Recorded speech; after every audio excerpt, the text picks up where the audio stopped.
ये इंडिया का अपना पहला आधार इनेबल सोशल मीडिया प्लेटफॉर्म है, एप्लीकेशन भी है और ये आपको आधार से लिंक होके चलता है। फेसबुक ऐप में बहुत सारी खामियां हमने देखी जब हम लोग यूज़ कर रहे थे, तो हमने देखा कि लोग एक दूसरे का फेक अकाउंट्स बनाकर और लोगों से पैसे की उड़ाई कर रहे हैं।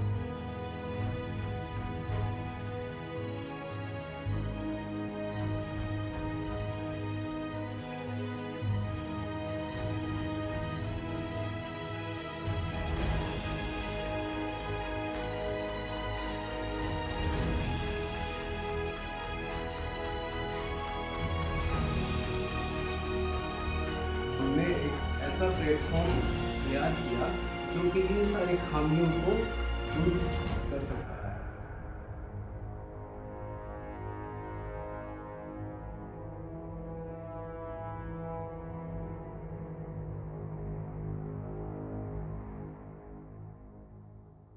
नमस्कार, मैं आशीष कुमार। आज हमारे बीच एक ऐसे युवा मौजूद हैं जिनका दावा है कि इन्होंने फेसबुक का कॉम्पिटिटर ऐप तैयार कर लिया है। जी हाँ, इनका दावा है कि ये पहला इंडिया का ऐसा सोशल मीडिया प्लेटफ़ॉर्म होने वाला है, जो पूरी तरह से आधार कार्ड से लिंक होगा और ऐसे में किसी भी प्रकार का थ्रेड, किसी भी प्रकार की उसपे फ़ेक समस्याएँ उत्पन्न नहीं होंगी।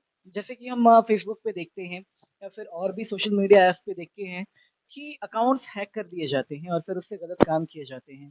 तो इनका दावा है कि इनके सोशल मीडिया प्लेटफ़ॉर्म पे ऐसा कुछ भी नहीं होने वाला है। विशेष जानकारी हम देते हैं कि ये कितना सिमिलर है, कितना कॉम्पिटिटर है फेसबुक का, कैसे इन्होंने बनाया, कैसे ये कार्य करता है। बहुत-बहुत स्वागत है चंदन जी आपका। सबसे पहले तो इस ऐप के बारे में हमें बताएँ कि ये ऐप है क्या? कैसे ये काम करता है? देखिए, ये इंडिया का अपना पहला आधार इनेबल सोशल मीडिया प्लेटफॉर्म है, एप्लीकेशन भी है और ये आपको आधार से लिंक होके चलता है। जब आप इस पे अपना आधार कार्ड शेयर करेंगे, लिंक करेंगे, तो जैसे ही लिंक होगा, आपका अकाउंट जो है वेरिफाइड हो जाएगा। जहाँ तक सिमिलैरिटी की बात है, तो आप सिमिलर कह भी सकते हैं और सिमिलर नहीं भी कह सकते हैं, क्योंकि हमने इसमें अलग-अलग फीचर्स को ऐड किया है और कह भी सकते हैं कि फेसबुक से थोड़ा बहुत हल्का मिलता भी है।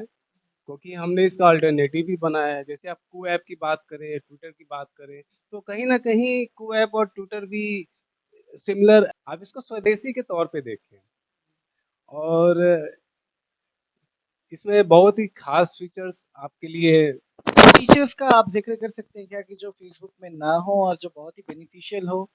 देखिए, सबसे बड़ी बात है इसमें हमने अर्निंग का पार्ट इसमें ऐड किया है, जो कि बहुत ही ईज़ी वे में आपको मतलब कि उपलब्ध है। तकरीबन हर एक ऐप में अर्निंग देते ही हैं वो, फिर इसमें क्या ख़ास है? देखिए, दूसरे प्लेटफ़ॉर्म में अर्निंग का एक अपना क्राइटेरिया होता है। एक माइलस्टोन होता है, जब आप उस माइलस्टोन तक आप क्रॉस करते हैं, तब उसके बाद आपकी अर्निंग शुरू होती है। लेकिन हमारे प्लेटफ़ॉर्म में क्या है कि जैसे ही आपने साइन अप किया, लॉगिन किया, अकाउंट केवाईसी कराई, वेरिफाइड हो गया, देन उसके बाद से जब आप एक्टिविटीज़ करने लगोगे, तो आपके पर डे से ही आपकी अर्निंग कॉइन्स के रूप में शुरू हो जाएगी। फीस ब्लॉक आपने नाम रखा है, बड़ा ही मिलता-जुलता नाम है। तो फेसबुक की तरफ से किसी प्रकार का कोई थ्रेड वगैरह, कोई परेशानी? फेसबुक के तरफ से तो काफ़ी परेशानियों का सामना करना पड़ा और मैं काफ़ी उस चीज़ से गुज़र रहा हूँ। जब 2020 में मैंने कंपनी बनाई तो कंपनी प्राइवेट लिमिटेड हमने इनकॉर्पोरेट कराया। उसके बाद से हमने जो हमारा नेम है फेस ब्लॉग, हमने उसको ट्रेडमार्क के लिए अप्लाई किया। तो ट्रेडमार्क अप्लाई करते ही हमारा जो एप्लीकेशन था वो अप्रूव्ड हो गया था। वो एक्सेप्टेड हुआ, एडवर्टाइज़ हुआ और ट्रेडमार्क जर्नल में पब्लिश हो गया। तो ट्रेडमार्क जर्नल में पब्लिश होने के 4 महीने के अंदर फेसबुक जो अभी मेटा कंपनी है, उन्होंने क्या किया कि अपोज़ कर दिया। तो काउंटर स्टेटमेंट फाइल हुआ, बहुत सारा आर्गुमेंट्स उसमें ड्राफ्टिंग की गई। तो अभी भी वो मामला मतलब कि ट्रेडमार्क रजिस्ट्री कोलकाता में फँसा हुआ है और उनके तरफ से फँसाया गया। उनके जो अटॉर्नी हैं वो एनालॉग ग्रुप हैं और उन्होंने ट्रेडमार्क को अपोज़ किया। अब बार-बार मतलब कि मुझे थ्रेट्स मेल पे मुझे भेजा कि आप अपनी कंपनी बंद कर दीजिए। आप अपने ट्रेडमार्क को वापस ले लीजिए। कहाँ-कहाँ रजिस्टर्ड आपने अभी तक इन सभी चीज़ों को कराया है? अभी हमारा क्या है कि एमसीए में रजिस्टर्ड है, उसके बाद से हमने उद्यम रजिस्ट्रेशन इसका कराया हुआ है और अभी आपने सुना कि हमने ट्रेडमार्क भी इसका अप्लाई किया हुआ है, जो कि ट्रेडमार्क रजिस्ट्री में चल रहा है और 2-3 साल से हम इसको यूज़ कर रहे हैं। फेसबुक से इसकी कंपैरिज़न की जाए, फेसबुक से इसकी तुलना की जाए, तो ये कितना ज़्यादा ख़ास है और लोग फेसबुक छोड़कर क्यों इस फेस ब्लॉग को यूज़ करना चाहेंगे भविष्य में? इसके फीचर्स की बात मैं करूँ तो इसमें आपको सिंपल और यूज़र फ्रेंडली है और हाईली सिक्योर लॉगिन है। जैसे मैंने बताया कि आप आधार से इसको आप लॉगिन कर सकते हैं, तो हाईली सिक्योर्ड हुआ। उसके बाद से इसमें आपको मैसेजिंग प्लेटफ़ॉर्म है कनिंजर के रूप में। मैसेंजर था, आपने कनिंजर उसको किया है। मैंने अपना इनोवेशन क्रिएट किया है कनिंजर। कनिंजर मतलब कि कनेक्ट करने वाला। तो इसमें आपको यूनिक फीचर्स भी आपको मैसेजिंग प्लेटफ़ॉर्म के रूप में आपको इनबिल्ट मिल जाएँगे। इसमें आपको सेल्फ वेरिफ़िकेशन का मैंने बताया कि सेल्फ वेरिफ़िकेशन भी है। मतलब कि अगर आप अपना आधार देते हैं, पैन देते हैं, तो आपका जो अकाउंट है वो वेरिफ़ाइड हो जाएगा और आपको एक ब्लू टिक मिल जाएगा। तो बिना पैसे दिए ब्लू टिक मिल गया। रिजेक्शन जब वहाँ से हुआ, तो उसके बाद आपका क्या एक्शन रहा? उसके बाद 2 साल हो रहे हैं तकरीबन। बीच में आपने क्या-क्या किया है?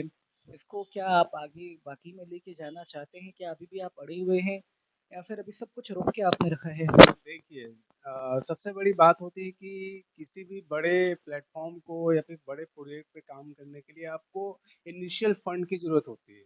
उसी इनिशियल फंड के लिए हमने स्टार्टअप इंडिया में अपने इनोवेशंस को, अपने आइडियाज़ को सबके सामने रखा। हमारा सिलेक्शन हुआ फिर हमने सीड फंड्स के लिए अप्लाई किया, जो कि 20 लाख तक का ग्रांट गवर्नमेंट देती है आपके आइडिया और आपके इनोवेशंस। तो इनोवेशंस के और आइडिया बेस पे ही आपको ग्रांट्स मिलने हैं, जो कि 20 लाख का था। अगर वो ग्रांट्स हमें मिल जाता तो हमें इनिशियल फंडिंग हो जाती। अच्छा, ना देने के पीछे का रीज़न वो यही बता रहे हैं कि फिज़िबल नहीं है आपका मार्केट में, हाँ? हाँ। उन्होंने कमेंट के माध्यम से यही कहा है कि नहीं चल सकता है। उसके बाद आपने क्या किया? कहीं और भी आप गए? कुछ और भी आपने ट्राई किया? उसके बाद हमें जब वहाँ से कोई मदद नहीं मिली और हम क्राइटेरिया से बाहर हो गए, क्योंकि एक टाइम पीरियड होता है, क्योंकि हम अपने आइडियाज़ पे, अपने इनोवेशंस पे काम कर रहे थे और उसी समय आपको लॉकडाउन भी लगा था। तो बहुत सारी चीज़ें थी, हमारे साथ भी इंटरनल प्रॉब्लम्स थे। तो उसके बाद जब ये फिजिबल उन्होंने कह दिया फिजिबल नहीं है, तो हमने स्टार्टअप बिहार में अप्लाई किया। स्टार्टअप बिहार पॉलिसी 2017 उसमें भी अप्लाई किया था 1 साल पहले। तो उन्होंने एप्लीकेशन रिजेक्ट कर दिया पहली बार। फिर हमने startup policy Bihar startup policy 2022 में भी हमने अप्लाई किया। तो उसमें क्या है कि हमारा एप्लीकेशन सेलेक्ट हो गया। तो सेलेक्ट हुआ तो एक आस जगी कि गवर्नमेंट बिहार सरकार भी 10 लाख रुपए का आर्थिक मदद करेगी, 10 साल के लिए इंटरेस्ट फ्री लोन देगी। तो हमने अप्लाई किया। अप्लाई करने के बाद हम फर्स्ट राउंड में गए, सेकंड राउंड में गए और जब थर्ड राउंड हम में सिलेक्शन हमारा हुआ एग्ज़ाम देने के बाद, तो पिचिंग राउंड था। तो पिचिंग करने के बाद 2 लोग 3 लोग थे, उनके सामने हमने पिचिंग किया, अच्छे से चीज़ों को समझाया। चीज़ों को समझाने के बाद में हमें मेल आता है कि ये आपका जो प्रोजेक्ट है वो फिजिबल नहीं है और आगे नहीं चल पाएगा। कितना परसेंट काम हो चुका है आपका और अब कितना काम बाकी रह गया है? और अगर बाकी रहा भी है तो क्या वो ब्लूप्रिंट तैयार है आपके पास कि पैसा आते ही आप उसको तुरंत लॉन्च कर दें? अभी 20-30% इस पे काम हो चुका है। फाइनेंशियल क्राइसिस की वजह से अभी आपने रोक दिया है। अगर वो क्राइसिस दूर हो जाता है तो कितने समय में ये पूरा हो जाएगा? अगर फाइनेंशियल हम लोग स्ट्रॉन्ग अगर हो जाते हैं और हमें फंडिंग मिल जाती है, तो विदिन 1 ईयर 1 साल के अंदर हम लोग इस प्लेटफ़ॉर्म को मार्केट में सभी के लिए लॉन्च कर दें। सफलता के कितने चांसेस हैं इसके? तुलनात्मक तरीके से आप बताइएगा चूँकि ऑलरेडी सामने वेल पड़ा है और उससे अपना टक्कर है। तो तुलनात्मक तरीके से बताइए कि कितने चांसेस हैं और फेल्योर के कितने चांसेस हैं?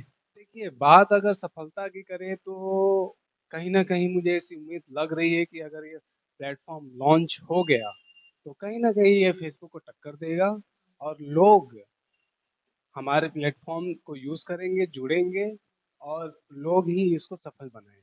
ऑलरेडी आप ट्रेडमार्क को लेकर अभी कटघरे में खड़े हैं, तो उम्मीद यही है कि बहुत जल्द इन सभी समस्याओं से आपको निजात मिले और फिर भारत का अपना स्वदेशी जो सोशल मीडिया प्लेटफ़ॉर्म है, वो सामने आए और बड़े पैमाने पे लोग उसको यूज़ करना शुरू करें। बहुत-बहुत धन्यवाद चंदन जी हमसे जुड़ने के लिए। न्यूज़ 18 बेतिया से आशीष कुमार की रिपोर्ट।